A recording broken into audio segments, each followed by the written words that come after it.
his interest, but he's not coming.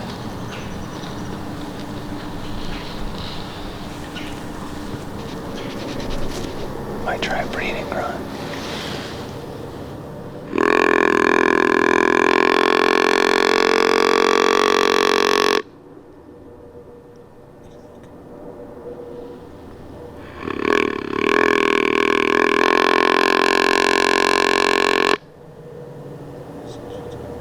I see him. He might come back.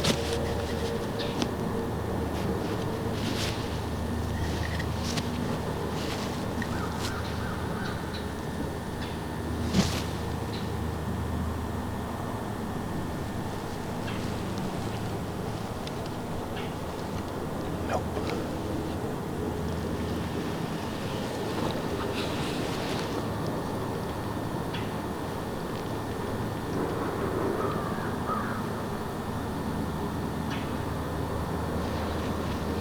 I'm gonna try one more snort wheeze. Can you see him?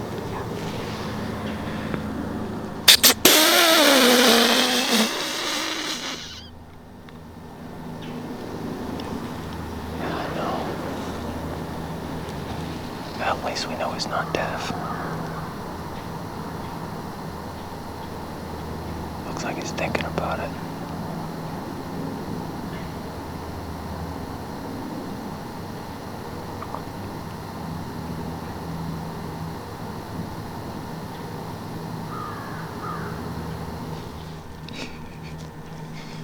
I freaking love deer. Well, November 8th is starting on a positive note. That deer is an absolute unit, you guys. So far, we've had a doe and a little buck out to our south. But I was watching to the north. We have big ag about a couple hundred yards right in front of us.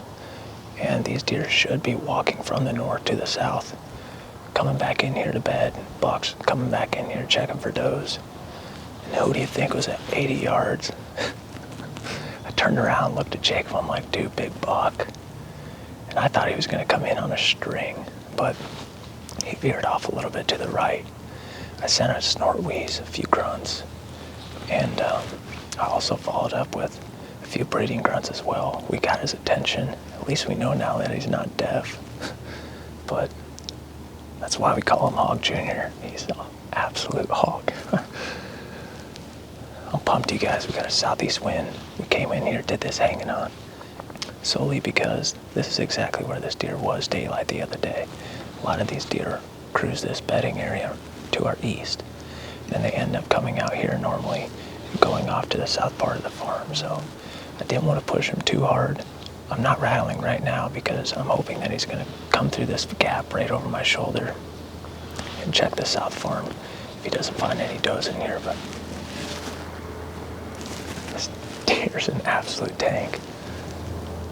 I'm just pumped, you guys. I think Jacob is too, but hopefully he comes back out here. He should only be a couple hundred yards away right now in this timber. But I'd say that's a good start to the day. We'll see what's in store.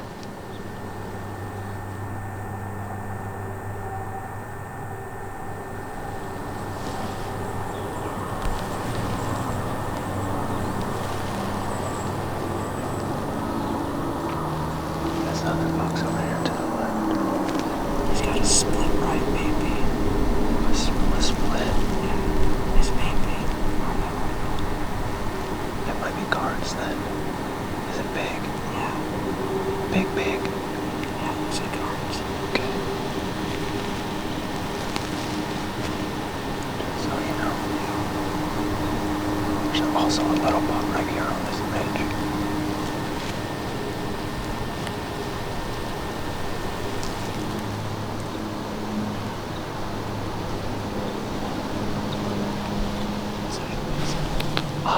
On the left side of the plot, you need to move to your right. Look with your eyes real quick, find him. He's in the middle of the plot. Got him. Good. Holy crap. That is a toad.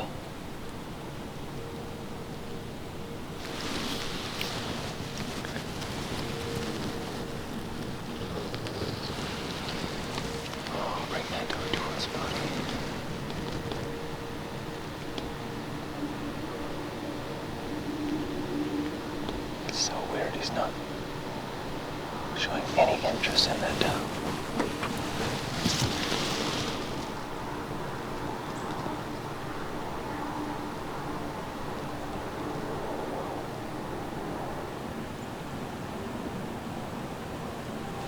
Dude, he looks so cool right there.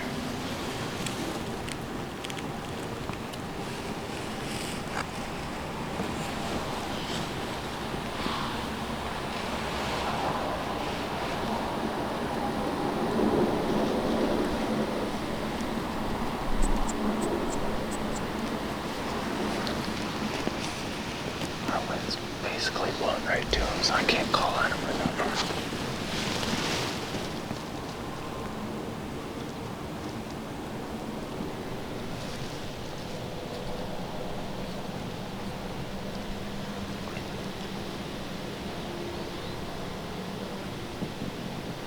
Sitting that vine screen.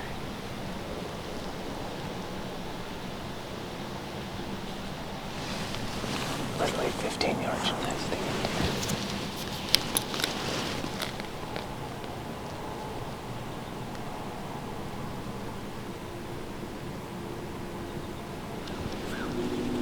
He's walking back to the gap.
Well, it's about 9 o'clock, and man, it's been an awesome morning so far. Right away, we had Hog Jr. come in at about 45 yards, and you guys are probably wondering why the heck I didn't shoot. I don't know what the audio can tell, but it was ridiculously calm, ridiculously still. 45-yard shot. I mean, I filmed a lot of people kill deer, and I've seen it myself. Deer can jump that string crazy at 20 yards, and sometimes they might not jump whatsoever, so I just didn't even want to take a shot at guessing what his reaction would be. So I ended up not shooting. I think what he's doing is probably just looking for does, like everyone else right now. And hopefully he makes his way back here to the north. So we've got an all-day set in front of us, plenty of snacks. So we'll see if we can't get another encounter with this buck and see if we can't put him on the ground.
What is this stuff?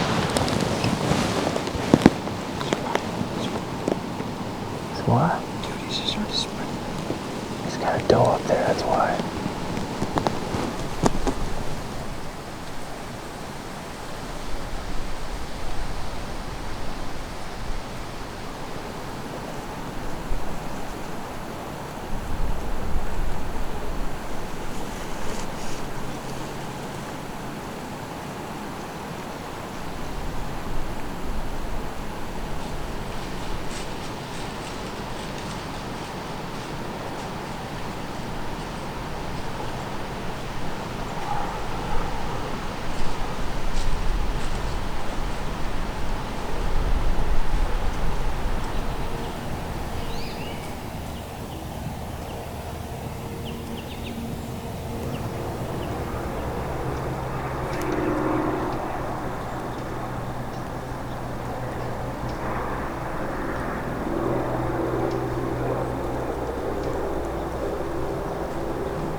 Alright guys, that's probably going to do it for tonight. Overall, beautiful sit. We encountered Hog Jr. once more. He was actually over in the rye plot where we saw him this morning. It looked like he was pushing some deer around. Not really sure if he had a doe with him or not, but one thing that I think is super powerful that you guys have probably noticed in the past few hunts are these openings in the fence gaps, or just pushing that fence down. I mean, all these deer have been pretty much funneling into those areas. And Hog Jr. especially, he used that gap over on the pinch, and he used that gap right here today. So, you know, one of my biggest tips I could probably give you guys is never call at a deer when he is in the open looking at you. And the reason that being is they can pinpoint that sound so easily. And if you guys noticed today when Hog Jr. he went in the woods, I didn't start calling at him until he got in the woods a good bit, and he had brush in between him and I. And you know, he acknowledged it, but I didn't push it. I could have rattled, but I chose not to. And when he was over on that south plot, I chose not to rattle because my wind was blowing right at him. I can't tell you guys how many mistakes I've made in the past calling at deer when they're downwind when I was younger, and I learned the hard way from that. But you know, hunting's all about learning from your mistakes, in my opinion, and that's how you grow as a hunter.